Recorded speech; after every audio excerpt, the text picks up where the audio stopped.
Oui, ça va.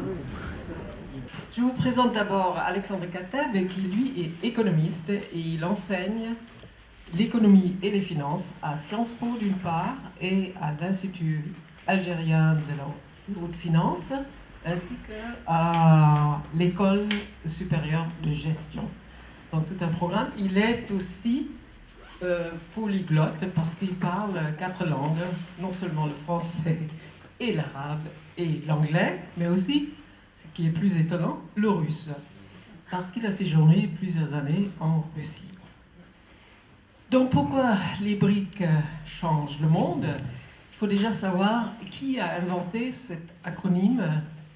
C'est un banquier, figurez-vous, c'est un banquier qui s'appelle Jim O'Neill et qui est banquier dans pas n'importe quelle banque, mais celle qui a été extrêmement impliquée dans la crise de 2008, c'est-à-dire la Goldman Sachs. Alors, Jim O'Neill, il a forgé cette expression BRIC en 2001. BRIC veut dire Brésil, Russie, Inde et Chine. Merci d'avoir bien appris par cœur, contrairement à moi. Je m'efforce, mais je peux m'améliorer. Et il a justement proposé d'associer ces BRIC, donc ces puissances émergentes, au G7. Le G7, vous savez, c'est rounds, ces groupes, ces réunions au sommet du monde qui, malheureusement, ne donnent jamais grand-chose comme décision palpable. Et ce qui est remarquable avec ces BRICS, d'ailleurs, aujourd'hui on les appelle les BRICS, puisque le S veut dire South Africa, donc l'Afrique du Sud en plus. Ce qui est remarquable avec ces puissances émergentes, c'est qu'ils ont complètement résisté, enfin complètement, ils ont résisté, bien résisté à la crise qui, depuis 2008 justement, a plongé les États-Unis et l'Europe dans un désarroi dont nous ne sommes pas encore sortis. Voilà, la question est justement que je vais poser à Alexandre Kateb, pourquoi ces puissances émergentes ont si bien résisté à la crise? Et l'autre question aussi, c'est pourquoi on les appelle, on en fait l'éloge comme ça, alors que en fait, ces nouvelles puissances émergentes vont dans le même, imitent en fait un système capitalistique qui, au point de vue écologique, va droit dans le mur, puisque c'est basé sur la croissance. La croissance, on sait aujourd'hui qu'il y a l'épuisement des ressources fossiles et autres, et qu'il existe, malgré ces puissances mondiales, une faim dans le monde qui va croissant également. Et il y a donc plein de problèmes. Mais d'un autre côté, et vous, dans votre livre, vous soulignez ce point, c'est qu'au point de vue macroéconomique, les différences entre les États se réduisent. Donc, ça c'est un point, effectivement, on peut dire, depuis la crise, il y a un basculement du système mondial et il met fin, cette crise, en fait, elle met fin à 2 siècles de domination par des puissances occidentales du monde. Donc, voilà, ça c'est un point. Mais, d'un autre côté, les différences sociales à l'intérieur de ces pays émergentes vont croissantes. C'est-à-dire, c'est encore une fois l'imitation du modèle qui a été inauguré depuis Adam Smith, c'est-à-dire le libéralisme, et aujourd'hui libéralisme, ultralibéralisme, qui est basé sur la compétitivité uniquement et la croissance, alors qu'on sait que la biodiversité est mise à mal, ainsi que le climat est mis à mal, et on ne sait plus comment sauver la planète et on n'en a qu'une en rechange pour l'humanité. Donc il n'y a pas d'autre solution. Il faut faire avec. Donc en fait, il faudrait peut-être trouver d'autres solutions que la croissance. Bon, ça c'est ma question que je vous adresse, mais vous avez carte blanche pour présenter votre livre. Merci beaucoup. L'allumer. Pardon. Il n'est pas allumé. Voilà, c'est bon. Merci beaucoup. Je suis ravi d'être parmi vous aujourd'hui. Je dirais que c'est pas un retour aux sources, mais presque, puisque j'ai fait mes études pendant 3 ans à côté, à l'école centrale. Donc je connais bien Antony et notamment cette grande rue que je prenais quasiment de manière quotidienne à l'époque. Et la médiathèque aussi, que j'ai eu l'occasion de fréquenter. Bon, ensuite, je suis parti vers d'autres horizons, mais je garde un certain attachement quand même à cette région et à cette banlieue sud qui a vraiment un charme très particulier. Voilà, donc ça c'était pour le petit côté un petit peu entré en matière. Concernant les briques et les questions que vous m'avez posées, alors effectivement c'est des questions qui sont redoutables, hein, qui sont au cœur aujourd'hui de tous les enjeux, aussi bien dans ces pays que dans nos vieilles économies matures. Alors pour traiter ces questions, moi j'ai adopté dans mon livre une approche multidimensionnelle. C'est ce qu'on m'a aussi enseigné à l'école centrale, c'est-à-dire la nécessité de prendre dans les différentes disciplines ce qu'on pouvait y apprendre de mieux et d'essayer de combiner ces différentes approches. L'approche économique, bien sûr, puisque je suis avant tout économiste et j'ai poursuivi mon expérience professionnelle dans ce domaine, j'enseigne aussi l'économie, mais aussi l'approche historique, qui est très importante pour comprendre d'où on vient, et pour comprendre un petit peu les dynamiques longues, hein, l'histoire longue à la Brodel, qui explique finalement beaucoup de choses, et que souvent, par manque de temps ou par simplification, on n'aborde pas, notamment dans les médias, ou quand je vais voir des politiques aussi, ils sont très pressés, ils ont besoin d'avoir en 5 minutes une réponse aux problèmes qui se posent. Et donc c'est vrai que l'approche historique, la complexité des problèmes est rarement abordée. Et j'apprécie d'autant plus ce genre d'occasion de débat, parce que ça permet de prendre un peu plus de temps que les 5 à 10 minutes qu'on a quand on passe à la télé ou à la radio, ou quand on est auditionné par une commission parlementaire. Donc c'est vraiment intéressant de se replonger en fait dans l'histoire de ces pays et de comprendre les ressorts de leur développement. Sachant que effectivement le terme de brique a été forgé donc, par un économiste de banque, Jim O'Neill, il y a une dizaine d'années. C'était un concept un petit peu marketing à la base, parce que l'idée c'était aussi de vendre, bien entendu, hein, de vendre des services. Je vous rappelle le contexte de cette époque, c'était en 2001, après l'éclatement de la bulle Internet, et la nécessité pour les grandes banques d'investissement américaines de trouver un nouveau relais de croissance, un nouveau message mobilisateur pour les investisseurs, pour les épargnants, etc. Et donc ce thème des briques et des pays émergents est apparu à ce moment-là comme quelque chose de nouveau, quelque chose qui pouvait agréger un ensemble d'énergie, et c'est devenu le grand narratif, comme on dit en anglais, hein, la grande histoire des années 2000.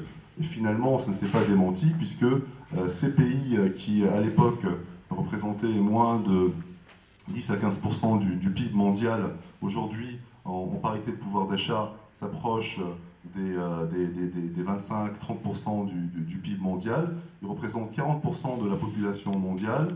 Ils représentent déjà plus de la moitié des émissions de CO2, d'où la question environnementale aussi, qui est très importante. De plus en plus, ils pèsent aussi au niveau financier, puisque même si on reste dans un monde dominé par le dollar, et j'en reparlerai, ces nouvelles puissances, et notamment la Chine, ont aujourd'hui une force de frappe financière considérable, qui leur permet de peser sur toutes les grandes questions mondiales et d'œuvrer en faveur de la réforme d'institutions qui ont été conçues, rappelez-vous, il y a 60 ans, au sortir de la Deuxième Guerre mondiale. D'ailleurs, il y a un film en ce moment qui sort sur les négociations entre les Américains et les Britanniques au moment de la guerre et la mise en place de tout ce système dans lequel nous vivons depuis cette période, avec bien sûr l'ONU et ses institutions, et puis les deux institutions jumelles de Bretton Woods, la Banque mondiale et le Fonds monétaire international. Donc ce monde de l'après-guerre, dominé par les États-Unis, par la Pax Americana, aujourd'hui est en train d'être remise en cause, et ces nouvelles puissances que sont les BRICS jouent un rôle très important, puisque elles sont en train d'essayer de provoquer une évolution, si ce n'est une révolution, dans cet ensemble d'institutions de gouvernance mondiale. Après l'échec de l'expérience soviétique, qui a pendant longtemps représenté une alternative, et la période de flottement, disons, des années 90, début 2000, où finalement les États-Unis étaient un petit peu en roue libre, avec une sorte de projet mondial, un projet de ce que Fukuyama appelait la fin de l'histoire, c'est-à-dire vraiment la domination du monde par une seule idéologie, par une seule puissance qui organisait le monde, comme à l'époque de Rome ou à l'époque de la Chine des Ming, pour leurs zones respectives. Mais là, c'est vraiment au niveau mondial. Et donc, cette période de domination, finalement, a cessé avec d'abord les attentats du 11 septembre 2001, qui ont montré au monde entier que les États-Unis étaient vulnérables, y compris sur leur propre territoire, qui était un véritable choc pour eux aussi. Et puis, surtout avec cette crise financière et économique mondiale, qui est partie des États-Unis, il faut vraiment le rappeler, c'est-à-dire du pays qu'on croyait le plus à l'abri de ce genre d'événements, de ce genre de cataclysme, puisque ça a été un véritable cataclysme. Et on a frôlé vraiment la fin de la civilisation, entre guillemets, puisque quand il y a eu la banque Lehman Brothers a fait faillite, en septembre 2008, toutes les places financières mondiales ont été gelées. Il ne se passait plus rien. C'était le vide cosmique au niveau financier. Et vous savez ce que la finance irrigue les artères et les veines de l'économie mondiale. C'est quelque chose qui est devenu totalement incontournable aujourd'hui. Et sans les flux financiers, vos économies peuvent avoir une sorte de mort subite et provoquer une sorte d'effondrement total de toutes les transactions commerciales. Tout s'arrête en fait sans la finance. Et ce qui montre aussi le caractère totalement démesuré de l'emprise qu'a la finance sur l'économie réelle. Mais c'est un fait. Et les BRICS s'insèrent dans ce monde. Alors pourquoi les BRICS ont résisté à la crise ? Parce que, tout d'abord, ces pays ont subi différentes crises très violentes dans leur histoire et ils en ont tiré les leçons. Alors, bien sûr, la Russie et le Brésil ont été les pays les plus concernés par ces crises, notamment donc la Russie, c'était suite à l'effondrement du système soviétique, de la période de transition très brutale qui a été mise en place, avec un plan de transition à l'économie de marché en 100 jours. C'était l'ambition de l'époque, par les jeunes technocrates qui accédaient au pouvoir, et qui étaient bien sûr aidés de manière pas totalement désintéressée par des conseillers américains, des conseillers de la Banque mondiale, du FMI, qui voyaient là la dernière frontière un peu aussi en termes d'ouverture des économies, un territoire de 250 millions d'habitants qui s'ouvrait comme ça au capitalisme du jour au lendemain. Donc c'était vraiment quelque chose de très intéressant pour les banques et les investisseurs. Le Brésil aussi qui a subi des crises à répétition. Le Brésil qui a eu une histoire très mouvementée, bien sûr, avec des hauts et des bas, avec une crise de la dette au début des années 80, comme dans beaucoup d'autres pays en développement, d'ailleurs, suite au choc Volcker, suite à la hausse, très forte hausse des taux d'intérêt, ces pays étant tous endettés pour la plupart à court terme en dollars, la hausse de ces taux d'intérêt en dollars les a tous étranglés, et le Brésil a dû mettre des cures d'austérité à rallonge, sans que ça ne débouche sur rien, sauf si ce n'est de l'inflation. Et donc, il y a eu une période d'hyperinflation au Brésil qui a duré jusqu'au début des années 90, jusqu'à ce qu'un sociologue devenu ministre des Finances, Cardoso, un ancien président de la République brésilienne, mette en place un plan d'assainissement qui a recueilli le consensus national, et c'est ce consensus qui lui a permis finalement de réussir là où tous ses autres prédécesseurs ont échoué. Hein, c'est vraiment plus sur cet aspect de consensus politique qu'il a su construire que sur des solutions techniques qui finalement étaient assez orthodoxes, hein, quand on analyse ce qui était mis en place. Mais tout ça pour dire que le Brésil donc, a connu des crises très violentes, et il en a tiré des leçons. Et quand le président Lula da Silva est arrivé au pouvoir donc en 2003, il n'a pas remis en cause les grands équilibres macroéconomiques qui ont été réalisés dans la douleur parfois par son prédécesseur. Il a conservé un cadre macroéconomique relativement orthodoxe, contrairement à ces discours enflammés qu'on pouvait entendre et qu'on pouvait supposer venant du Parti des travailleurs, qui est une sorte de front de gauche brésilien, hein, finalement.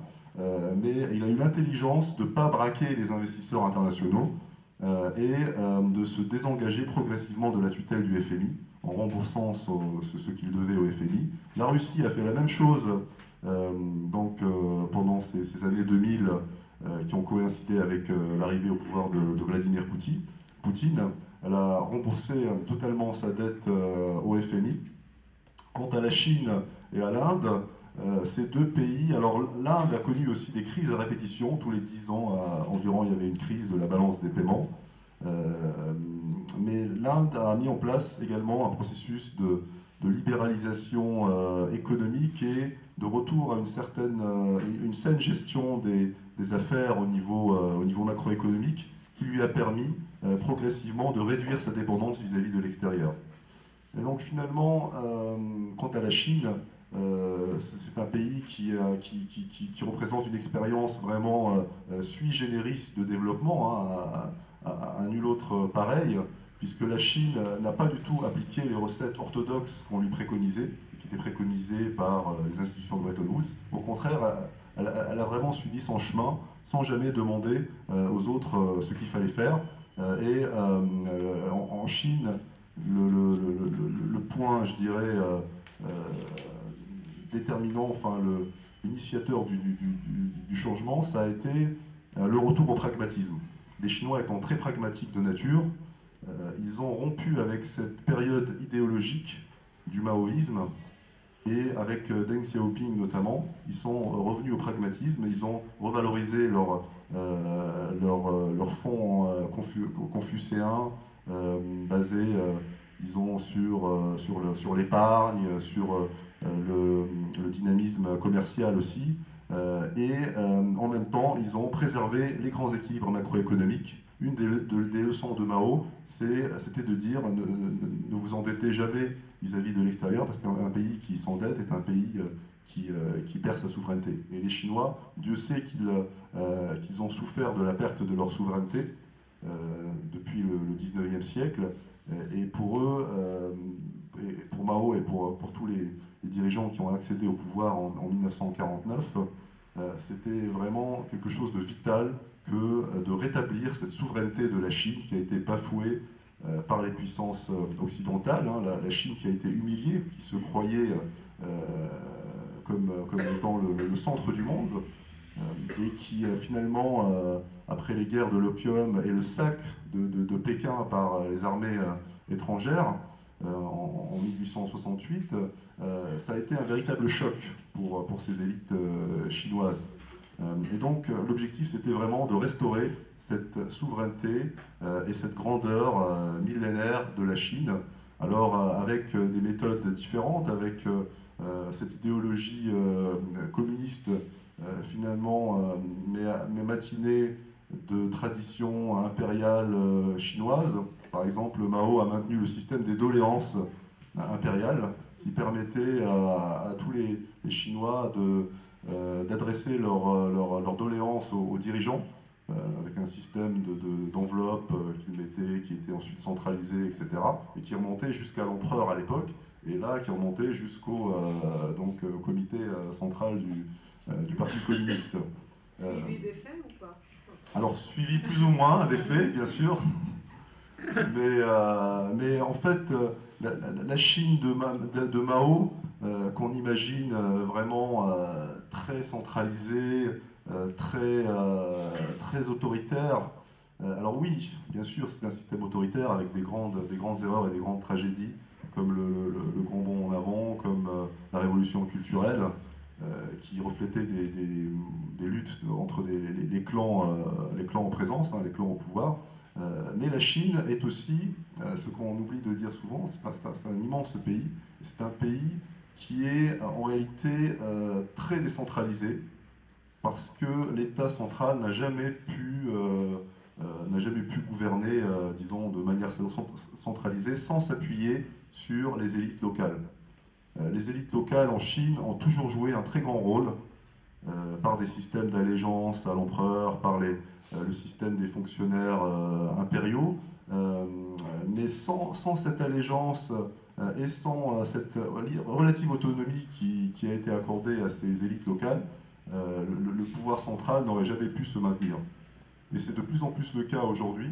Quand on parle de la Chine, il faut savoir qu'on a des politiques très différentes qui sont mises en œuvre entre les régions du septentrional, les régions qui sont plus proches de Pékin, et par exemple la région du Guangdong, au sud, autour de Hong Kong, avec notamment la grande mégalopole de Shenzhen, qui est très avancée en matière d'expérimentation politique, administrative, qui préfigure un petit peu, sans doute, l'évolution du système chinois, sur le modèle un peu singapourien. Singapour a toujours été une référence pour la Chine, et pour Deng Xiaoping notamment. C'est en se rendant à Singapour en 1978 qu'il a constaté le décalage entre ce qui a été réalisé par ce pays, et par la Malaisie voisine aussi, et l'état catastrophique dans lequel la Chine se trouvait, enfin relativement défavorable, et qu'il a pris la décision de changer de braquet, avec sa célèbre formule « peu importe que le chat soit noir ou blanc, pourvu qu'il attrape la souris ». Et donc, finalement, on le voit, c'est vraiment dans les ressorts de l'histoire longue de ces différents pays, et dans les leçons qu'ils ont tirées de cette histoire, et notamment des crises qu'ils ont traversées, qu'ils en ont tiré des enseignements, notamment de réduire leur dépendance vis-à-vis de l'étranger, proscrire l'endettement, c'est un thème qu'on retrouve aujourd'hui pour la zone euro par exemple, donc on peut faire le parallèle, d'adopter une gestion pragmatique et relativement orthodoxe sur le plan macroéconomique, de libéraliser l'économie à la base, c'est-à-dire de libéraliser les énergies, de libérer les initiatives, les capacités d'entreprise qui étaient immenses dans tous ces pays, mais qui ont été relativement, disons, contraintes par des systèmes bureaucratiques, par une certaine idéologie qui était en décalage avec la réalité. Et à partir du moment où il y a eu cette décision de libérer les initiatives à la base, la croissance s'est enclenchée et un processus, disons, auto-entretenu de croissance et développement a commencé à se mettre en place. C'est très vrai en Chine, où les premières réformes ont visé l'agriculture. Et c'est dans le secteur rural, agricole, qu'il y a eu le véritable décollage de l'économie chinoise. Ce n'était pas du tout les exportations qui ont tiré au départ la croissance. C'est vraiment dans le secteur agricole, c'est la capacité à augmenter les rendements, à provoquer une diversification économique hors de l'agriculture vers des activités artisanales ou industrielles de proximité, on va dire, qui ont réussi à sortir la Chine de sa torpeur. Hein. La Chine s'est vraiment éveillée à ce moment-là. Dans les autres pays, c'est aussi un peu le cas, puisque c'est toujours un mélange de politiques très pragmatiques au sommet, mais aussi d'un soutien de l'État qui demeure présent dans les grands secteurs stratégiques.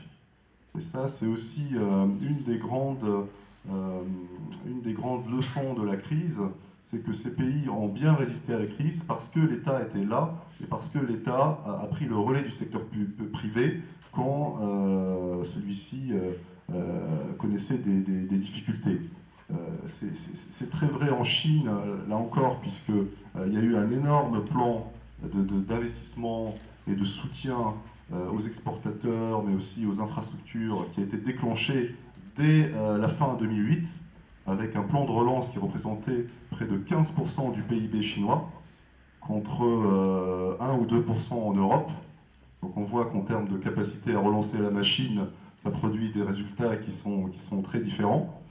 C'est aussi vrai en Russie, où même s'il y a eu un décrochage disons, temporaire de l'économie, parce que le prix du pétrole avait un peu baissé au début, et ça, on y reviendra peut-être, mais c'est une des vulnérabilités structurelles de l'économie russe, cette dépendance aux hydrocarbures. Mais malgré tout ça, le gouvernement russe a aussi mis en place un plan de soutien assez important et a plutôt continué la modernisation de ces structures et a essayé d'impulser une nouvelle dynamique, notamment pendant la période Medvedev, qui était beaucoup plus sensible à tout ce discours sur la diversification, sur les nouvelles technologies. Medvedev est vraiment un technophile assumé. Il a notamment lancé le projet Skolkovo, à 100 km de Moscou, pour en faire une sorte de Silicon Valley russe, et d'attirer les plus grandes multinationales dans ce domaine. Et c'est aujourd'hui en train de prendre. On assiste à cette espèce de dynamique un peu vertueuse dans ce domaine. Il faut savoir que le secteur de l'Internet et de nouvelles technologies en Russie est aujourd'hui un des plus dynamiques d'Europe. Alors, la Russie, c'est le premier pays européen au sens large en termes de nombre d'internautes et en termes de croissance du commerce électronique, de création de nouvelles sociétés et de start-up. C'est un des pays les plus dynamiques au monde dans ce domaine. Et ça, c'est parce qu'il y a cet héritage technologique et scientifique très important, mais aussi parce qu'une nouvelle génération d'entrepreneurs est revenue, d'entrepreneurs formés aux États-Unis notamment, avec des liens très, très importants entre les startups américaines et les startups russes, avec des managers pragmatiques qui sont revenus et qui ont tout de suite eu cette idée de développer des compétences à l'échelle mondiale. Ça s'est concrétisé notamment par le moteur de recherche Yandex, qui est un moteur russe et qui domine le marché russe de l'Internet. Et ça aussi, c'est une des leçons, c'est que la souveraineté en matière technologique est également importante, tout autant que la souveraineté en matière financière. Un autre exemple, c'est le système de navigation par satellite russe, GLONASS, qui a été mis en place de manière très rapide, alors qu'en Europe, on patine encore sur Galileo, qui est le système censé disons, remplacer à terme le GPS et rendre à l'Europe une certaine autonomie dans ce domaine. Mais les Russes ont très vite compris l'importance stratégique d'avoir un système disons, de localisation et de télécommunications autonome. Pas seulement pour des besoins militaires, mais aussi pour des besoins de maîtrise de toute la chaîne de la valeur dans ce secteur, jusqu'aux activités les plus intensives en technologie. Et les autres pays également, le Brésil et l'Inde, ont également mis ce type de politique de soutien structurel à l'économie. et de maîtrise des secteurs stratégiques. Le Brésil, c'est un cas d'école aussi, avec notamment le retour de l'État qui a coïncidé avec la présidence de Lula. Lula a relancé l'investissement public dans tous les secteurs, notamment dans les infrastructures, mais également dans l'énergie, hein, puisqu'il y a eu les grandes découvertes pétrolières offshore qui ont été réalisées en 2005-2006 et qui permettent aujourd'hui au Brésil d'atteindre l'autonomie énergétique et demain de devenir un des grands exportateurs mondiaux de pétrole, hein, de rentrer dans le top 10 mondial. Et là encore, c'est cette idée de souveraineté économique qui finalement sert ensuite les intérêts du secteur privé et qui sert de plateforme pour lancer disons les entreprises brésiliennes à la conquête du reste du monde, avec toujours cette logique de partenariat public-privé qui est très importante. Tant l'État brésilien, le gouvernement fédéral au Brésil, que les États provinciaux soutiennent les entreprises brésiliennes qui vont à l'export, elles les soutiennent logistiquement, administrativement, financièrement. Le Brésil a ouvert une trentaine de nouvelles ambassades en Afrique, par exemple, au cours de cette période. Et aujourd'hui, il y a une véritable volonté de constituer des liens sud-sud entre ces différentes zones émergentes, mais aussi avec les zones qui sont aux frontières de l'émergence, comme l'Afrique, et qui sera probablement la grande success story, si les fondamentaux sont mis en place, la grande success story du développement et de l'émergence économique des 50 prochaines années. Aujourd'hui, la plupart des grands acteurs, des grands prospectivistes se détournent un peu de l'Asie et s'intéressent beaucoup plus à ce qui se passe en Afrique. Et c'est pas pour rien qu'il y a aussi cette intervention française au Mali, puisque au-delà de toutes les postures idéologiques et autres, l'important c'est aussi de sécuriser une place sur ce continent qui va offrir des opportunités extraordinaires et d'apparaître non plus comme une sorte de tutelle coloniale, mais comme un prestataire de services au service des populations africaines. Donc là, un prestataire en matière de sécurité, tout autant que les autres puissances émergentes qui essayent de se positionner aujourd'hui sur ce marché et sur ce continent en plein développement. Donc on le voit, cette logique de partenariat public-privé qui repose sur des grands pôles autonomes, des pôles qui visent à acquérir une souveraineté économique, à défendre leurs intérêts pour ensuite se projeter sur la scène mondiale. Et les BRICS, à partir de 2009, ça n'a plus été seulement une sorte d'acronyme vendeur fait par des banques, mais ça a été aussi une réalité diplomatique, avec le premier sommet des BRICS à Ekaterinbourg, lancé par la Russie. C'est pas un hasard d'ailleurs que ce soit la Russie qui l'ait lancé, puisque la Russie cherchait à revenir dans le jeu mondial. Un pays qui a été pendant des décennies la deuxième grande superpuissance mondiale ne pouvait pas se contenter d'un rôle de second plan ou de second couteau. Et donc, à travers les BRICS, la Russie essaye de revenir dans le jeu mondial et de se raccrocher notamment à la locomotive chinoise. Je ne sais pas si vous avez lu la presse ces derniers jours, mais le président chinois nouvellement élu ou nouvellement nommé, comme on voudra, a fait son premier voyage en Russie, ce qui est très, très significatif. Il n'a pas fait son premier voyage aux États-Unis, contrairement à son prédécesseur, il l'a fait en Russie. Donc cette dimension sud-sud est en train de se renforcer, et la crise a provoqué véritablement ce basculement au niveau financier, puisque avant la crise, les États-Unis, et dans une moindre mesure l'Europe et le Japon, détenaient quand même l'essentiel du pouvoir financier. Ils ne détenaient plus l'essentiel du pouvoir économique, mais ils contrôlaient quand même les rouages de la finance. Et la finance, c'est quand même la superstructure qui domine tout le reste. Et avec la crise et avec la faillite d'un certain nombre d'institutions aux États-Unis, en Europe, dans d'autres pays avancés, eh bien les BRICS et d'autres pays émergents en ont profité pour rééquilibrer, disons, rééquilibrer le jeu en leur faveur. C'est notamment le cas des banques chinoises qui sont aujourd'hui dans une offensive, une internationalisation tout azimut et qui vise à reprendre des places là où les banques occidentales sont obligées de se retirer pour des exigences aussi de reconstitution de leurs fonds propres après la crise, de recapitalisation. C'est le cas au Moyen-Orient aussi, avec les fonds souverains du Golfe, dont on parle aujourd'hui beaucoup, notamment le Qatar, mais il n'y a pas que le Qatar. Donc tous ces pays sont en train de reprendre des positions qui sont progressivement abandonnées par des groupes occidentaux. Par exemple, la Société Générale qui s'est retirée d'Égypte et sa participation dans la banque qu'elle détenait a été reprise par la Banque nationale du Qatar.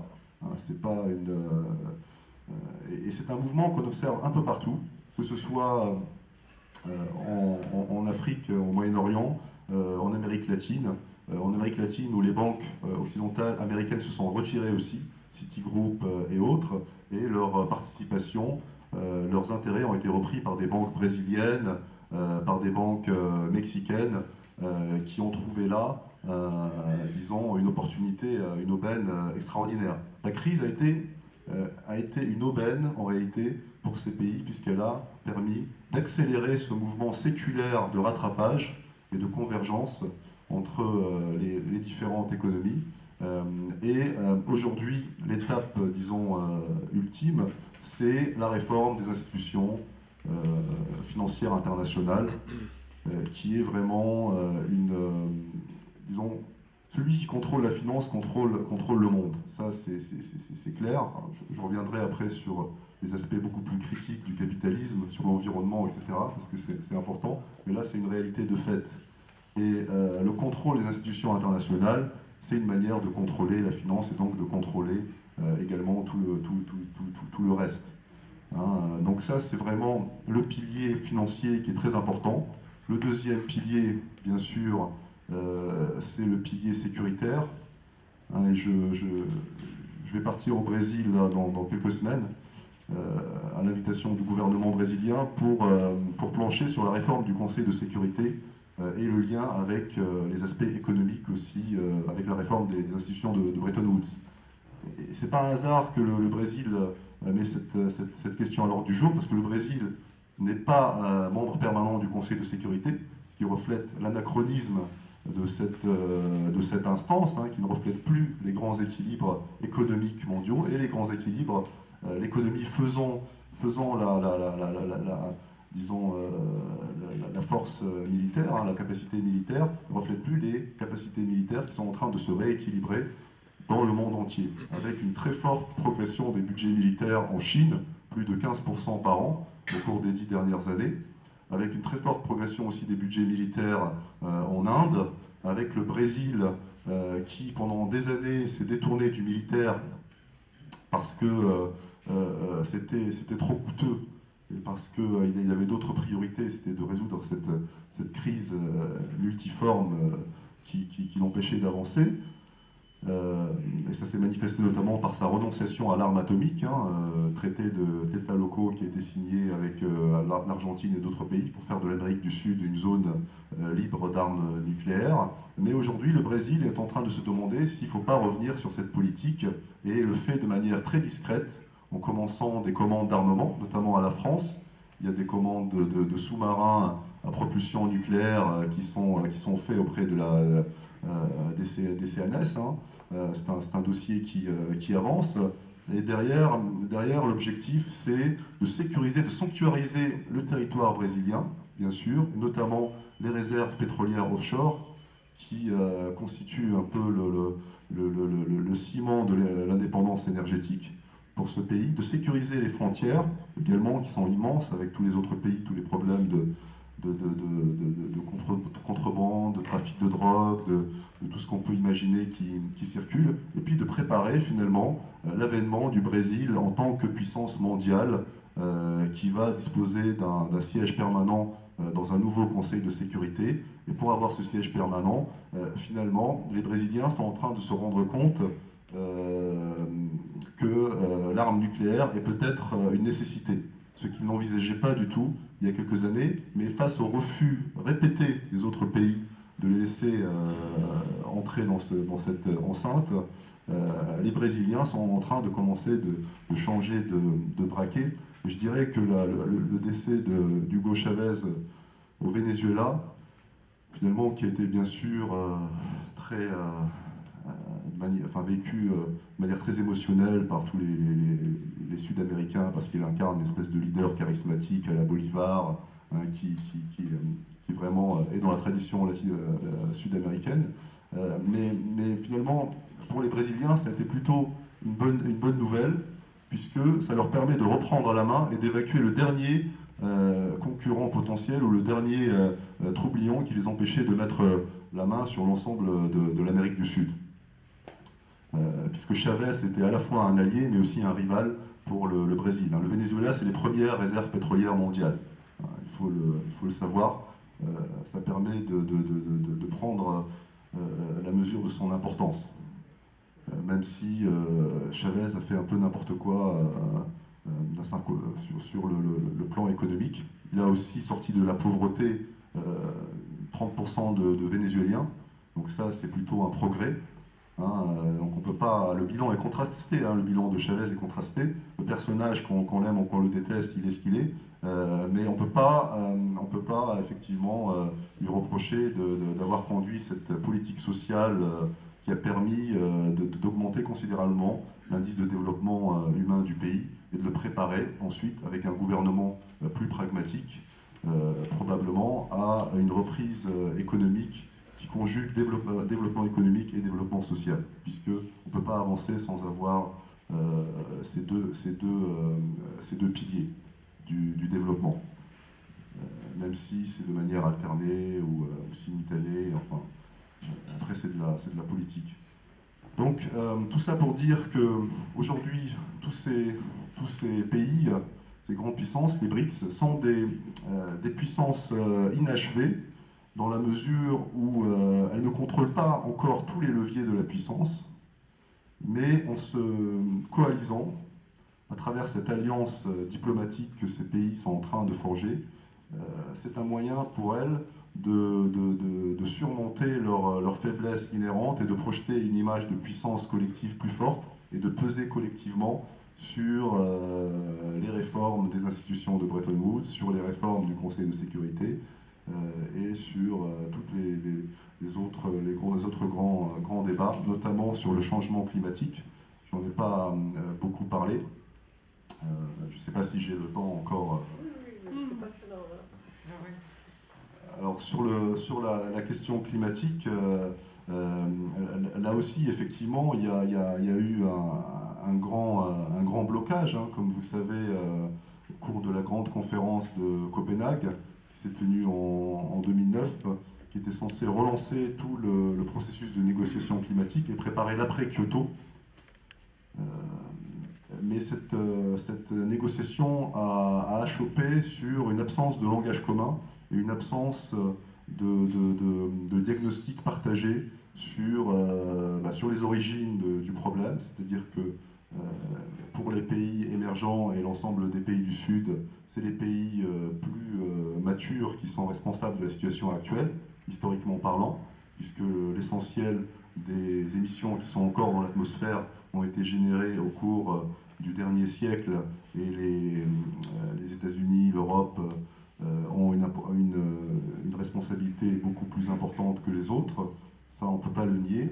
Mais en même temps, c'est vrai que les dynamiques actuelles montrent que aujourd'hui, l'essentiel des nouvelles émissions viennent des pays émergents, notamment de la Chine, qui est aujourd'hui le plus grand émetteur de CO2 au monde, devant les États-Unis. Mais seulement, les émissions par tête en Chine, sont quand même 3 ou 4 fois plus faibles que ce qu'elles sont aux États-Unis.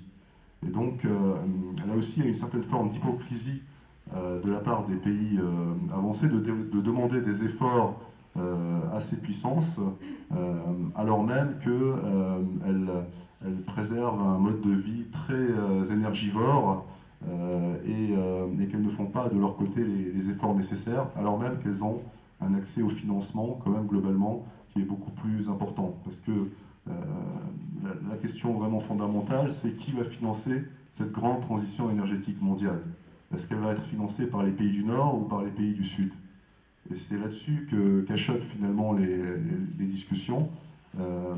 C'est que les pays du Sud ont évalué à peu près 100 milliards par an l'investissement à consentir pour évoluer vers un mode moins consommateur en énergie et moins émetteur de CO2 au niveau mondial. Mais pour constituer cet investissement, qui finalement ne représente pas grand-chose rapporté au PIB mondial, qui est de l'ordre de 50 à 60 000 milliards de dollars, donc c'est quoi 100, 200, 300 milliards à cette échelle? Mais personne aujourd'hui n'est prêt à faire cet effort. 300, 400 milliards, c'est à peu près le capital dont dispose le FMI. Donc il faudrait chaque année remettre l'équivalent d'un FMI pour résoudre ce problème de transition énergétique.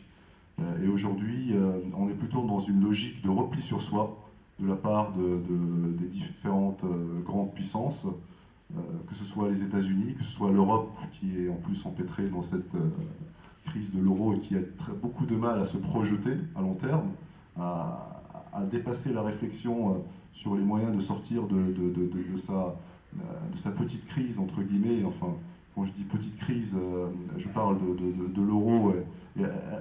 L'Europe a un problème une espèce de myopie vis-à-vis de l'avenir. Elle n'arrive pas à développer une projection stratégique, une perspective à long terme. Il n'y a personne, que ce soit dans les grandes capitales des États membres ou à Bruxelles, qui est capable de fixer ce cap en disant voilà en 2050 où nous serons et quelles sont les mesures à prendre pour y parvenir. Et tant qu'il n'y aura pas cette vision, tant qu'on ne saura pas où aller, eh bien on ne pourra pas y aller. Hein. Enfin, c'est un adage vieux comme le monde. Et face à ça, on a des pays comme la Chine qui savent très bien où elles veulent aller. La Chine qui, avec Xi Jinping, avec la nouvelle direction, est en train de prendre conscience en fait de son rôle de superpuissance. La Chine n'est plus un pays émergent, c'est une superpuissance à part entière.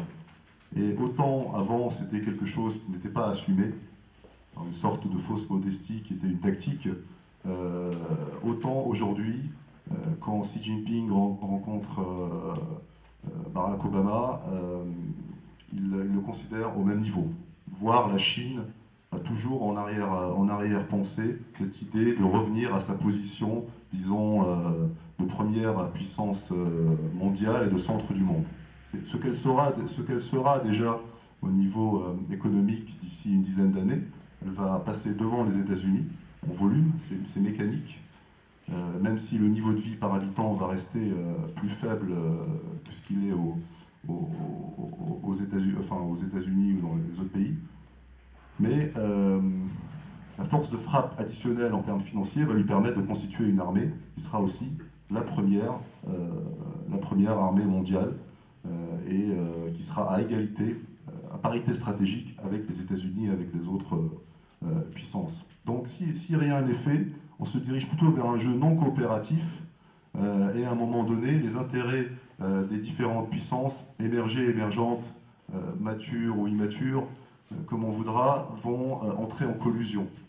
Et on va se retrouver dans la même situation que ce qui s'est passé au début du XXe siècle avec la montée en puissance de l'Allemagne et du Japon et qui ont abouti aux guerres mondiales qu'on connaît. Alors ça prendra peut-être pas la même forme puisqu'il y a aujourd'hui le facteur nucléaire qui empêche des grandes conflagrations mondiales, mais ça prendra peut-être une autre forme qu'on ne connaît pas, des nouvelles formes d'organisation du travail qui vont asservir les peuples et les pays qui n'auront pas su anticiper ces évolutions. Ça prendra des formes aussi de gaspillage énergétique, effectivement, environnemental. La question environnementale, alors on a beaucoup critiqué les Chinois parce qu'on les accuse effectivement de reproduire un peu le modèle occidental. C'est à la fois vrai parce qu'il y a un tel processus de transformation structurelle dans ces économies, et notamment dans les économies chinoises, qu'il y a une consommation et une empreinte écologique et énergétique qui est très forte. On ne peut pas le nier, mais ça correspond aussi à cette transformation structurelle qui est que ces pays font en quelques dizaines d'années ce que l'Europe et les États-Unis ont accompli en un siècle. Et donc, effectivement, quand on le voit, ça paraît impressionnant comme ça, quand on voit la croissance du marché automobile en Chine. Mais il faut savoir que il y a encore seulement 10 automobiles par 100 habitants en Chine, alors qu'aux États-Unis, il y en a 200. Chaque personne a quasiment deux voitures. Enfin, je caricature, mais c'est un peu l'idée. Et donc, effectivement, il ne faut pas se focaliser simplement sur ces évolutions en volume. On ne pourra pas empêcher ces puissances de se développer, et d'autant plus qu'elles ont sanctuarisé un petit peu leur développement avec ces différentes prises de position énergétiques, technologiques, financières, etc. Ce qu'on pourra faire, c'est les amener à réaliser que leur propre intérêt consiste à effectivement aller vers un mode de consommation moins énergivore. Et ce que ces pays font d'ailleurs, d'une certaine manière. La Chine a la plus grande industrie éolienne et photovoltaïque au monde aujourd'hui. Et les capacités installées en Chine en photovoltaïque, en éolien, sont plus importantes que dans n'importe quel autre pays du monde. Enfin, ils étaient à concurrence avec les États-Unis, puis les États-Unis, avec la crise, ont dû réduire tout leur soutien à cette industrie. De la même façon qu'en Allemagne, il y a des faillites retentissantes actuellement dans le secteur photovoltaïque, parce qu'on n'est pas capable de soutenir ces secteurs qui sont considérés par ailleurs comme étant des secteurs d'avenir et des secteurs stratégiques. Donc il y a une véritable contradiction là encore. Alors qu'en Chine, alors qu'en Inde, au Brésil, eh bien cette orientation est réelle. Elle correspond d'abord à un objectif économique, c'est-à-dire réduire la consommation des ressources dans un monde de ressources rares, et puis également à l'émergence d'une conscience environnementale au sein des classes moyennes. Plus ces pays se développent, plus les gens qui vivent dans les villes en ont marre de vivre dans la pollution, dans le smog, dans tout ce que ça peut générer, et sont en train d'avancer avec des expériences pilotes. Moi, j'ai voyagé un peu en Chine, j'ai été vraiment stupéfait de voir dans certaines villes les projets pilotes qui ont été mis en place pour reconstituer toute l'écologie lacustre, par exemple, autour des lacs qui avaient été pendant des années pollués, etc. Et bien aujourd'hui, il y a des véritables projets de réhabilitation écologique de ces espaces. Il y a des concertations qui sont engagées sur l'ensemble des grands projets d'infrastructure avec la population. Et il y a un droit de l'information qui est aujourd'hui réel, qui existe vraiment en Chine depuis la crise du SRAS de 2003, où on a beaucoup reproché aux autorités de ne pas être transparents. Mais en définitive, sur ces points-là, les Chinois pourraient presque nous donner des leçons, hein, parce qu'aujourd'hui, il y a une très forte pression de la population et le régime est obligé de lâcher du lest sur tout ce qui ne le remet pas en cause fondamentalement. Hein, ce dont le régime chinois a peur, c'est que le Parti communiste perde le pouvoir, ne soit plus au pouvoir. Mais tout le reste, c'est négociable. Vous pouvez critiquer toutes les autorités locales que vous voulez, vous pouvez même critiquer les grands hiérarques du Parti communiste sur des motifs de corruption, de prévarication, de tout ce que vous voulez. À partir du moment où vous ne remettez pas en cause cet unique et fondamental principe qui est que le Parti communiste doit diriger la Chine et doit garder le pouvoir. Parti communiste d'ailleurs qui n'a plus rien de communiste, qui est un parti nationaliste. un grand parti nationaliste, l'équivalent de ce qui est à Singapour, de ce qu'il y avait en Corée du Sud, jusqu'à la démocratisation des années 90. Donc c'est un grand parti nationaliste avec beaucoup de clans, beaucoup disons, de fractions aussi, hein, et de factions qui se battent pour le pouvoir, avec à l'horizon, disons, une démocratisation qui se fera de toutes les manières, parce que c'est inévitable, parce qu'aujourd'hui, la démocratie, elle existe sur les forums Internet, elle existe sur un certain nombre d'espaces qui ne peuvent plus être contrôlés par les dirigeants, on le sait bien, si un peuple, enfin, si un gouvernement n'a pas le consentement populaire, d'une manière ou d'une autre, il ne peut pas fonctionner, il ne peut pas survivre, même, c'est valable même dans les régimes les plus autoritaires. Ce qu'on dit en Chine, c'est que quand le gouvernement, quand l'empereur perd le mandat du ciel, l'empereur n'est plus légitime et il doit être remplacé. Et ce que les dirigeants communistes aujourd'hui ont peur, c'est de perdre ce mandat du ciel, qui en fait est un mandat du peuple, hein, le peuple et le ciel étant reliés dans la cosmogonie chinoise. Donc c'est de perdre cette légitimité auprès du peuple, et l'histoire chinoise millénaire montre qu'à chaque fois que ça a été le cas, eh bien le pouvoir s'est écroulé très vite et a été remplacé par d'autres forces. Donc aujourd'hui, le véritable enjeu, c'est pas de savoir s'il y aura ou pas une évolution, une démocratisation, c'est de savoir comment elle se fera, et si elle se fera de manière ordonnée, ou à travers une période de trouble que les Chinois veulent éviter à tout prix, compte tenu de ce qui s'est passé dans leur histoire. Merci Alexandre pour ce passionnant exposé. J'ai quand même encore une question et je reviens à la charge. Parce que vous dites, bon, les briques vont changer le monde. Pourquoi les briques changent le monde? Est-ce que c'est vraiment un changement crucial? Parce que, bon, au point de vue écologique, oui, il y a des initiatives, c'est super, en Chine, etc. Investissement dans un secteur novateur. Mais que font ces 4 ou 5 États mondiaux pour réduire, par exemple, la faim dans le monde et les inégalités sociales dans leur pays? Je répondrai que, en ce qui concerne la faim dans le monde, ça a toujours été la position notamment des Chinois et des Indiens à l'époque où ils étaient dans le groupe des pays non alignés, c'était de lier croissance économique et réduction de la pauvreté. Pour eux, c'était fondamental de lier ces deux questions. C'est pas tant par l'aide, par l'assistance, disons, à des continents comme l'Afrique, que par toutes les initiatives qui peuvent favoriser le développement de ces pays, que cette question pourra être résolue. Et la Chine notamment est très active, hein, bien sûr, comme vous le savez, en Afrique.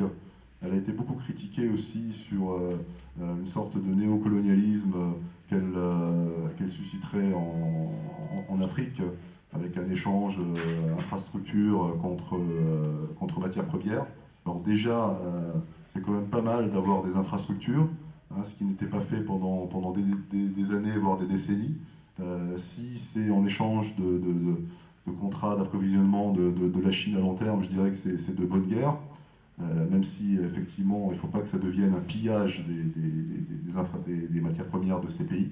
Et là, c'est tout l'enjeu de la gouvernance et tout l'enjeu des élites africaines qui doivent être suffisamment conscientes des risques pour avoir une attitude équilibrée sur cette question avec la Chine. Et deuxièmement, la Chine intervient aussi hors du secteur des matières premières, puisqu'elle tente de reproduire en fait ce qui a réussi chez elle dans les différents pays africains, c'est-à-dire d'envoyer des conseillers techniques aujourd'hui pour les aider à développer leur pays. C'est le cas par exemple en Éthiopie. L'Éthiopie, c'est un pays dont on parle assez peu, mais il faut savoir que c'est un pays qui a connu une croissance de plus de 7% par an au cours des 15 dernières années. C'est un pays qui a triplé son revenu par habitant au cours de ces années et qui apparaît aujourd'hui comme l'une des puissances africaines émergentes majeures. Hein, on ne la voit pas encore, elle n'est pas encore dans le radar, hein, mais l'Éthiopie a appliqué une stratégie à la chinoise, vraiment avec l'aide de la Chine d'ailleurs, puisqu'elle a maintenu un pouvoir autoritaire au niveau politique, mais le pouvoir a fait des investissements massifs dans l'agriculture notamment, dans l'amélioration des conditions sanitaires de la population. Il y a eu un décollage de tous les indicateurs. Et puis dans la constitution de zones franches industrielles, dans la transformation des matières premières, hein, l'industrie agroalimentaire, textile, etc. Et cette expérience, finalement, est en train d'aujourd'hui de porter ses fruits, puisque c'est un des pays les plus stables qui existent en Afrique, et c'est un des pays qui se développe le plus fortement, et sans avoir recours aux matières premières, puisque c'est un pays qui est relativement pauvre en matières premières. Et donc, de ce point de vue, je dirais que la Chine peut représenter un modèle pour ces pays, ou en tout cas un exemple de développement un peu quasiment miraculeux, hein, parce que quand on voit un petit peu l'ampleur de ce qui a été fait en Chine, c'est quand même extraordinaire, en l'espace de 30 ans, les 30 glorieuses chinoises, hein, 78-2008. Alors sur la question des inégalités, là, effectivement, le bilan est beaucoup plus mitigé, pour ne pas dire assez négatif, hein, dans la plupart de ces grands pays. Mais là encore, il est négatif parce que vous avez toujours une augmentation des inégalités dans des pays qui connaissent des transformations structurelles. Mécaniquement, parce qu'une partie de la population va s'enrichir, va s'urbaniser, va vivre mieux que les autres qui sont restés dans les campagnes. Donc ça crée un gap, et ce gap, quelque part, il ne se referme qu'à l'issue de ce processus de transformation structurelle. L'ensemble de la population aura migré vers l'urbanisation, vers l'accès à des conditions de vie modernes. Ensuite, est-ce qu'il n'y a pas eu des dérives? Sans doute, il y a eu des dérives aussi à ce niveau-là, parce qu'il y a eu... effectivement, la question sociale est passée au second plan. La question sociale est passée au second plan dans beaucoup de pays. En Chine, pendant 15 ans, la priorité c'était l'économie, la croissance. Et tout était bon pour la croissance, et on laissait des grandes fortunes se constituer. Avec la bénédiction du parti. C'était souvent d'ailleurs d'anciens responsables du parti qui devenaient des grands capitalistes. À l'arrivée de Hu Jintao en 2002-2003, il y a eu un premier rééquilibrage en faveur de la question sociale. C'est l'idée de société harmonieuse qui a été mise en avant par les dirigeants. Et puis, de plus en plus, cette question devient le leitmotiv en fait, de la communication politique en Chine. Au Brésil, là encore, le bilan est assez négatif, puisque, et encore plus négatif, je dirais, qu'en Chine, puisque le Brésil a un revenu par habitant qui le place très loin au-dessus de la Chine ou de l'Inde. Hein. Il y a des grandes métropoles au Brésil avec des gens qui vivent aussi bien qu'en Europe, voire mieux. Hein, quand on voit un petit peu le niveau le dynamisme des grandes métropoles comme Sao Paulo, comme Campinas, enfin des villes qui sont des grandes villes industrielles, et où on sent vraiment quelque chose qui se passe. Mais en même temps, le Brésil a très peu investi dans la formation, et on a une société à deux vitesses, avec une partie des Brésiliens qui vivent très bien, qui sont très bien formés, et d'ailleurs il y a aujourd'hui des pénuries de compétences au Brésil, hein. Il y a des goulots d'étranglement sur un certain nombre de filières, puisqu'il n'y a pas assez de cadres bien formés. Et d'un autre côté, on a toute cette masse de la population qui a été négligée pendant des années, qui subit aussi des discriminations, puisque dans les universités brésiliennes, vous avez toujours quasiment que des blancs qui représente à peine 30% de la population, 30 à 40%, l'essentiel étant métissés ou afro-brésiliens. Donc les afro-brésiliens sont très peu représentés parmi les élites économiques, dans les institutions politiques. Et ça, c'est un gros problème, puisque ça génère tous les problèmes de violence que le Brésil connaît et qui ne pourra résorber qu'en s'attaquant à cette question de la formation et du capital humain. Donc il y a un déficit de capital humain dans ce pays. C'est aussi le cas en Inde, où là c'est aussi associé au caractère rural du pays, puisque c'est un pays qui reste encore majoritairement rural, et dans les zones rurales, il y a très peu de formation, très peu d'accès au savoir, et ça freine un peu le développement du pays. On a beaucoup glosé sur les nouvelles technologies, sur l'Inde, bureau du monde, sur l'offshoring, etc. Mais ça ne concerne que 1% ou 2% de la force de travail. Ça n'a pas du tout la capacité à créer des effets d'entraînement au niveau de l'économie indienne dans son ensemble. Et même sur ces secteurs-là, il y a aujourd'hui des goulots d'étranglement qui apparaissent, il n'y a pas assez de diplômés qui sont formés par rapport aux besoins que ça suscite. D'autre part, l'Inde a un problème, puisque c'est une économie qui s'est tertiarisée beaucoup trop rapidement et qui a un petit peu, disons, sauté l'étape de l'industrialisation. Et aujourd'hui, le secteur industriel pèse très peu, ce qui explique pourquoi l'Inde n'arrive pas à avoir des taux de croissance à la chinoise, puisqu'il y a très peu de gains de productivité qui sont réalisés dans les services. C'est l'industrie qui génère l'essentiel des gains de productivité, et sans industrie, vous ne pouvez pas avoir une augmentation des niveaux de vie, des salaires, de la production, de l'urbanisation, etc. Tout est lié en fait à cette idée d'industrialisation. Donc aujourd'hui, le grand défi pour les Indiens, ça va être d'accélérer cette industrialisation, de rattraper leur retard sur des pays comme la Chine, en rénovant les infrastructures, en finançant aussi les infrastructures. Et je pense qu'ils ont les atouts pour le faire. Pendant des années, c'était le financement qui constituait vraiment le problème en Inde. Et aujourd'hui, il y a des taux d'épargne qui atteignent les 30-35% du PIB. Donc il y a vraiment une dynamique de l'épargne qui s'est mise en place, qui explique pourquoi l'Inde a commencé à croître plus vite, à 7%. L'objectif, c'est de passer à 10-15% pour réaliser une véritable convergence, pour financer les infrastructures qui sont nécessaires à cette industrialisation, pour financer l'accroissement des capacités énergétiques, puisque malgré tout, ces pays sont dans une dynamique où elles vont consommer de plus en plus d'énergie, de plus en plus de matières premières. C'est un fait. Après, ce qui est important, c'est de savoir comment faire en sorte qu'elles en consomment de moins en moins par unité de richesse produite. Parce que finalement, c'est là-dessus qu'il y a des marges de manœuvre.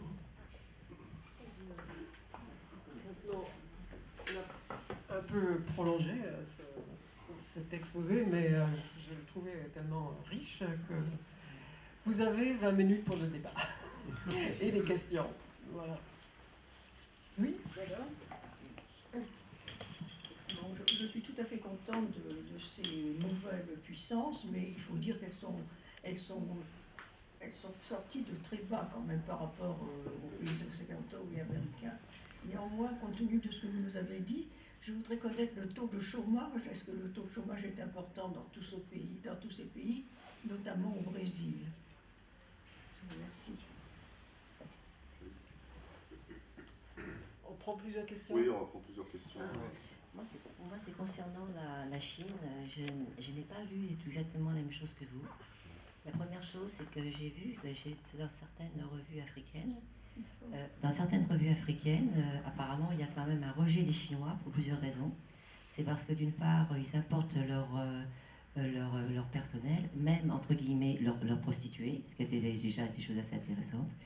Les travaux qu'ils ont faits sur les infrastructures, style routes, comme ils ne sont pas vraiment très très forts sur les problèmes climatiques, au bout de 5 ans, leurs routes disparaissent, mais par contre, les contrats qu'ils ont négociés, c'est sur 20 ou 30 ans. La troisième chose, ça concerne la convertibilité de leur monnaie, qui qui pose un véritable problème au niveau mondial, parce que la yuan est vraiment sous-évaluée. L'autre chose, c'est concernant la politique de l'enfant unique, où maintenant ils ont un très gros problème parce que les problèmes âgés, on ne sait pas comment faire. Voilà. Donc je voudrais savoir si mes sources sont fausses ou c'est... Oui, alors sur la question du chômage, oui, il y a des problèmes de chômage dans ces différents pays, mais plus que le chômage, en fait, le problème principal, c'est le sous-emploi. C'est-à-dire que vous avez des secteurs entiers où le chômage n'est pas comptabilisé, mais en réalité, il y a beaucoup trop de personnes occupées par rapport à ce que nécessiterait, disons, le fonctionnement de ce secteur. C'est très vrai dans l'agriculture, notamment en Inde, qui est un pays très rural. Il y a un taux de sous-emploi très important, puisque si on enlevait la moitié des gens qui travaillent dans le secteur, on continuerait à produire autant, et sinon plus, parce qu'on aurait moins de bouches à nourrir, et du coup, on pourrait réinvestir les excédents dans la production, et ça générait une dynamique, disons, de croissance, d'accumulation.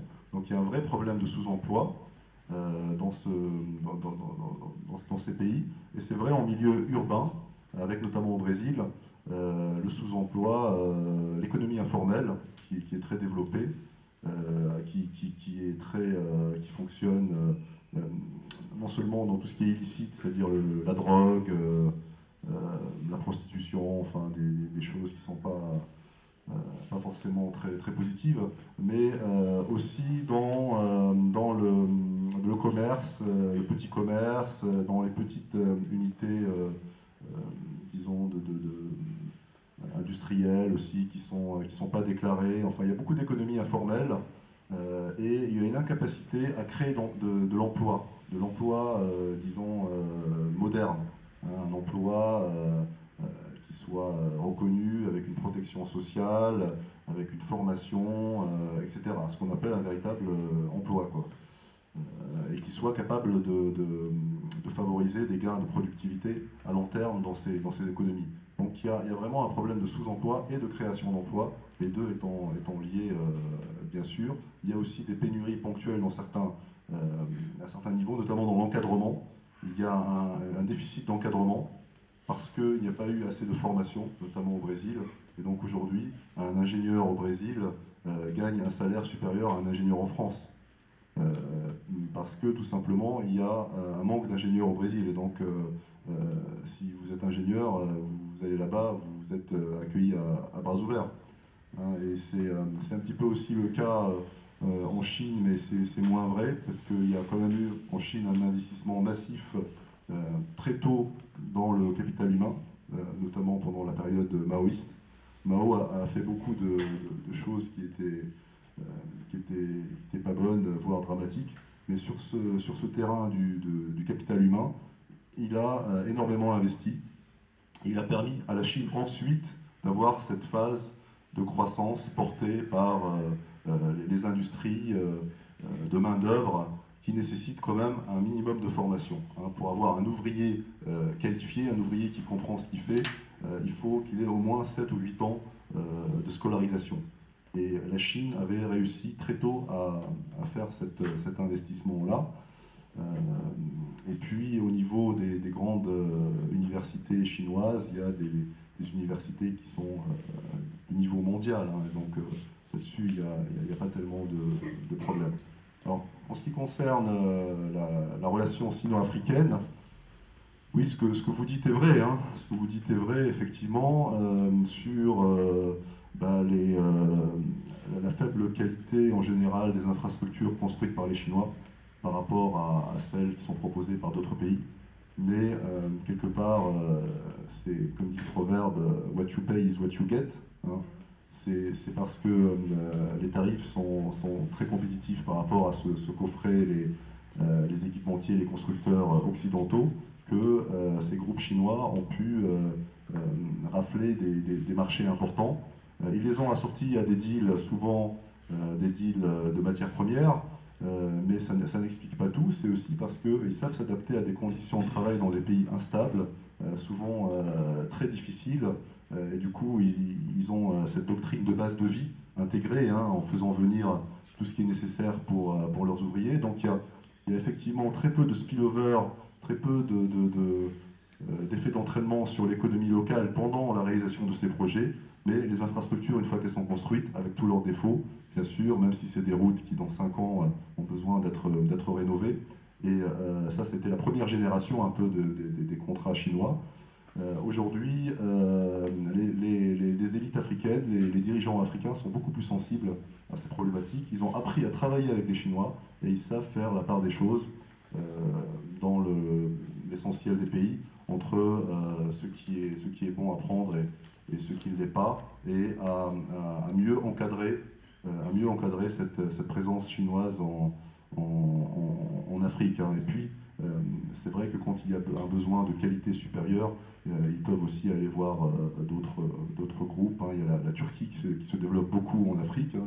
Les Turcs, avec leur groupe de construction, sont très présents, et en termes de qualité, ils se situent généralement à un niveau supérieur aux Chinois, tout en gardant des prix attractifs par rapport à leurs concurrents des pays disons, occidentaux. Donc c'est quelque chose qui est en train d'évoluer. Sur la convertibilité du yuan et le caractère sous-dévalué, là aussi il y a eu des débats pendant des années pour savoir si le yuan était sous-évalué. Alors c'est un petit peu dans le cadre de grandes négociations, de grands bargains entre la Chine et les États-Unis notamment. Les Américains, constatant le creusement d'année en année de leur déficit commercial avec la Chine, à un moment, ils se devaient d'évoquer le problème, au moins politiquement, face à leur électorat.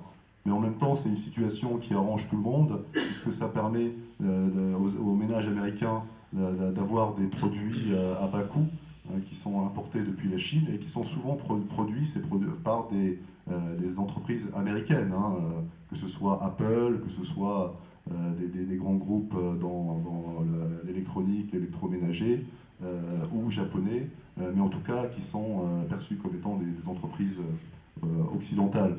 Donc c'est une situation qui, quelque part, est plutôt brandie à titre politique, voire politicien, que pour son impact réel ou supposé. Maintenant, ça a aussi des inconvénients pour les Chinois, c'est-à-dire que ça retarde la montée en gamme de l'industrie chinoise, hein, puisque, et quelque part, aujourd'hui, les autorités sont tiraillées entre le soutien à certains secteurs de petites sociétés exportatrices traditionnelles, hein, notamment dans le sud, hein, autour de la rivière des Perles, et une nécessaire montée en gamme de l'industrie chinoise, de l'économie chinoise, qui passe aussi par la réévaluation du taux de change, la réévaluation des salaires, tout ce qui peut tirer vers le haut la consommation aussi, parce que c'est une demande forte de la société, tout en maîtrisant l'impact environnemental et l'impact énergétique. Donc tout ce qui peut accroître la productivité, en fait, est plutôt le bienvenu, mais après, c'est des négociations et des questions qui prennent tellement de temps que ce genre de problème ne peut pas être résolu en l'espace de quelques années, quoi. D'autres questions? Oui.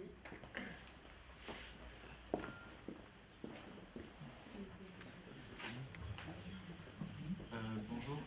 Ma question porte sur l'Afrique, dont vous en avez un petit peu parlé en développant le cas de l'Éthiopie. Est-ce que vous pourriez nous donner peut-être plus de détails sur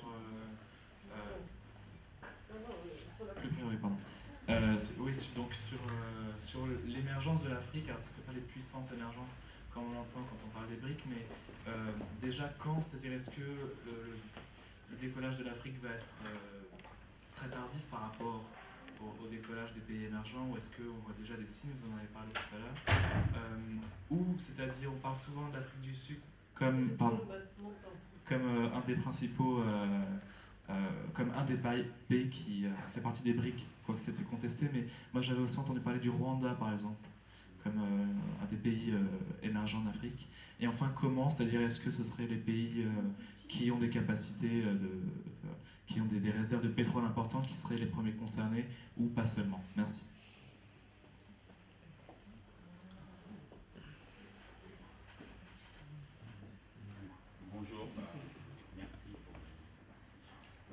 question parce que donc, j'ai lu votre livre qui est très passionnant sur les briques. Et beaucoup d'économistes disent que le modèle est un peu essoufflé et ils parlent de l'acronyme MIST, le Mexique, l'Indonésie, Corée du Sud et la Turquie. Et moi, je suis passionné par le Mexique et je voulais savoir pourquoi le Mexique n'appartient pas aux briques et que pensez-vous du Mexique? Merci. Merci pour ces questions. Alors, concernant l'Afrique, c'est effectivement aujourd'hui perçu comme étant la dernière frontière de l'émergence. Tous les regards des analystes bancaires, de tous les stratèges du marketing dans les multinationales sont aujourd'hui de plus en plus focalisés sur l'Afrique et sur ce qui peut se passer en Afrique. Parce qu'il faut relativiser les choses aussi. C'est-à-dire qu'aujourd'hui, le PIB de l'Afrique, dans son intégralité, est à peu près égal au PIB de l'Espagne. Hein. Donc c'est quand même quelque chose qu'il faut avoir en tête. Hein. Enfin, quand on voit ça, on relativise un petit peu ce que l'Afrique peut générer comme opportunité. Maintenant, c'est une illusion aussi de dire ça, de dire que le PIB de l'Afrique est égal au PIB de l'Espagne. Pourquoi? Parce que une grande partie de l'économie africaine est encore non monétisée, non commercialisée, hein, notamment dans le secteur agricole. Donc si toute cette partie était extériorisée, était commercialisée, on aurait des montants sans doute beaucoup plus importants. Et surtout, on a un capital humain avec 1 milliard d'habitants et demain 2 milliards à l'horizon 2050, faisant de l'Afrique le continent le plus peuplé après l'Asie. Et donc, il y a un potentiel gigantesque de transformation dans ce pays, dans ce continent. Il y a aussi beaucoup d'obstacles qui tiennent lieu, pas tellement... qui ne sont pas tellement liés à l'instabilité politique, aux guerres, parce que tous les indicateurs montrent qu'il y a beaucoup moins de conflits aujourd'hui en Afrique que ce qui était le cas il y a 30 ans, il y a 20 ou 30 ans. Ce n'est pas non plus des problèmes de corruption qui existent, hein, bien sûr, qui sont une sorte de taxe sur l'économie, mais c'est plutôt lié à l'absence de faible intégration régionale au niveau des pays africains eux-mêmes. Hein, et c'est vraiment ça qui pénalise ces pays. Aujourd'hui, quand on parle de l'Afrique, on parle d'îlots de prospérité, d'îlots de productivité dans un océan, disons, de faible productivité, de secteur rural traditionnel, et on parle aussi disons, de germes de croissance, d'émergence qui ont du mal à entraîner le reste du continent. Tout l'enjeu, ça va être de créer cette espèce d'intégration à l'échelle du continent et de faire en sorte de créer des routes, de créer des centrales électriques, tout ce qui pourra permettre de développer l'industrie, en fait, dans les différents pays, hein, y compris l'industrie de transformation agroalimentaire, qui est la première industrie, disons, la plus accessible quand on sort du secteur agricole, hein, du monde rural. Et tout l'enjeu aujourd'hui pour l'Afrique, ça va être de s'appuyer sur son formidable potentiel de matières premières pour transformer ces matières premières en interne. Hein, donc arrêter d'importer des produits transformés chimiques ou agricoles qui viennent de l'extérieur. Hein, développer ses propres raffineries de sucre, ses propres raffineries de pétrole, ses propres usines pétrochimiques.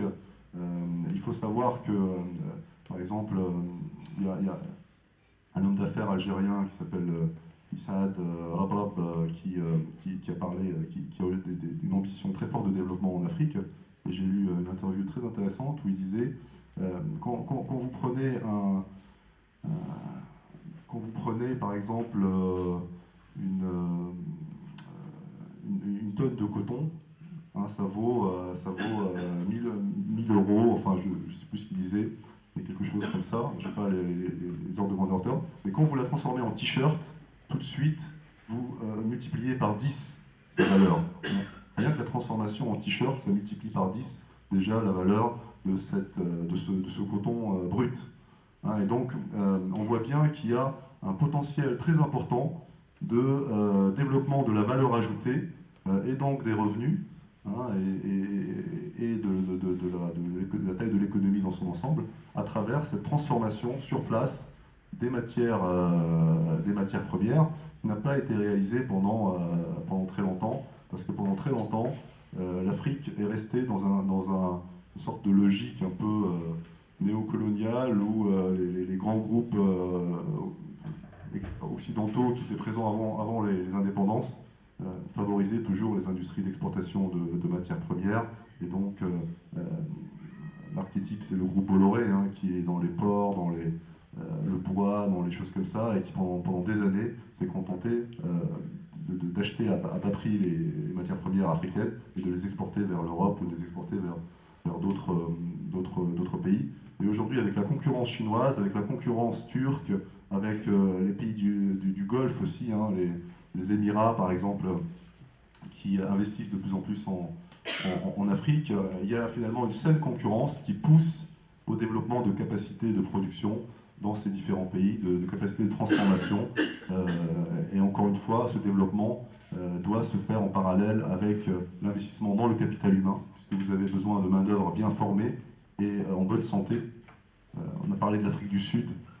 Le gros problème de l'Afrique du Sud, c'est bien sûr la pandémie du sida, hein, du VIH, qui touche près de 30 à 40% de la population.